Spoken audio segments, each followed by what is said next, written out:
ஒளி தேகம், சாகா தேகம் பெற்ற இந்திய தமிழ்நாட்டு ஞானிகள். இவர்கள் அனைவரும் தங்கள் தேகத்துடன் சிற்றம்பல வெளியில் ஒளியில் கலந்தவர்கள். சமாதியோ மரணமோ அடையவில்லை என்பது குறிப்பிடத்தக்கது. 1 திருஞான சம்பந்தர். இவர் சீர்காழி அருகே தம் திருமணத்தின் போது ஜோதியில் தானும் தம் மனைவியுடன் அவர் தம் தெய்வ திருமணம் காண வந்த அனைவரையும் ஜோதியில் கலக்க வைத்த ஒப்பற்ற ஞானியாவார். 2 சுந்தரர். இவர் கல் நொடித்தான் மலையில் திருக்கேலாயத்தில் சேர்ந்தார்.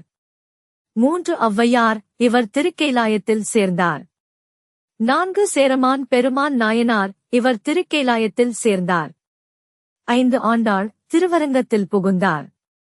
6 பத்திரகிரியார். திருவிடைமருதூரில் உள் புகுந்து மறைந்தார். 7 மீராபாய். இவர் தேகம் கண்ணனின் சிலை பிளந்து உள் வாங்கிக் கொண்டது. 8 வள்ளல் பெருமான். இவர் முத்தேக சித்தி பெற்று மேட்டுக்குப்பம் சித்தி வளாக மாளிகையில் தன் தேகத்தை அருள் அணுக்களாக வேதித்துக் கொண்டார்.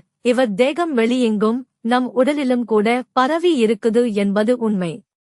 ஆனால் சன்மார்க்கத்தவர் யாரும் இதை நம்புவதில்லை, ஏற்றுக்கொள்வதும் இல்லை. 9 மாணிக்க வாசகர் பெருமான். தில்லை திருச்சிற்றம்பலத்தில் புகுந்தார். 10 அப்பர் பெருமான். இவர் திருக்கேலாயத்தில் சேர்ந்தார்.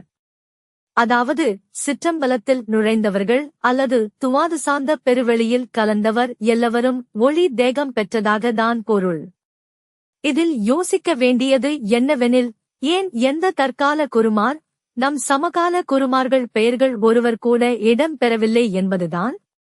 பின் அவர்கள் தம் சாதனா முறைகளில் ஏதோ தவறு இருக்கு எனத்தானே பொருள் கொள்ள வேண்டியிருக்கு. அவர்களும் ஒரு அனுபவத்துக்கு வந்தவர்கள்தான் எனினும் அவர்கள் அந்த பாதையில் முழுமை அடையவில்லை என்பது உண்மை. பாதி கிணறு தாண்டினாலும் நீரில் விழத்தான் வேணும், மடியத்தான் வேணும். அதுதான் நடந்திருக்குது. இன்னமும் பல படிகள் கடந்து சென்று அனுபவத்துக்கு வர வேண்டியது உள்ள என்பது உண்மை. இது என்ன செய்தி அறைந்து சொல்ல வருதென்றால், சமாதி, மரணமிலா பெருவாழ்வு என்பதெல்லாம் ஒரு பிறவியில் ஆற்றக்கூடியதல்ல, பல பிறவி தொடர் முயற்சியினால் தான் கைகூடும் என்பதுதான். அதனால் அவர்கள் இன்னமும் கடக்க வேண்டிய படிகள் அநேகம் உள்ள என்பதுதான் உண்மை.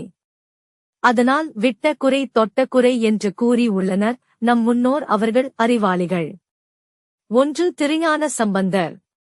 2 சுந்தரர். 3 மாணிக்க வாசகர் பெருமான். 4 அப்பர் பெருமான். 5 திருமூலர் பெருமான். இவர்கள் யாவரும் மனித பிறவிகள் அல்லர். இவர்கள் அற்புத சாதனா அனுபவங்களை மனிதர்க்கு தெரிவிக்க உணர்த்த வந்த தத்துவ விளக்கங்கள் ஆவர். பிரமாணம் வள்ளல் உரை நடை. சிற்றம்பலத்தில் நுழைந்தாலே ஒளி தேகம் அடைந்துவிட்டதாக தான் அர்த்தம். வள்ளல் பெருமான் மாதிரி தேகம் அணுவாக மாறினால்தான் அடைந்ததாக பொருள் என்ற அர்த்தம் இல்லை. நன்றி.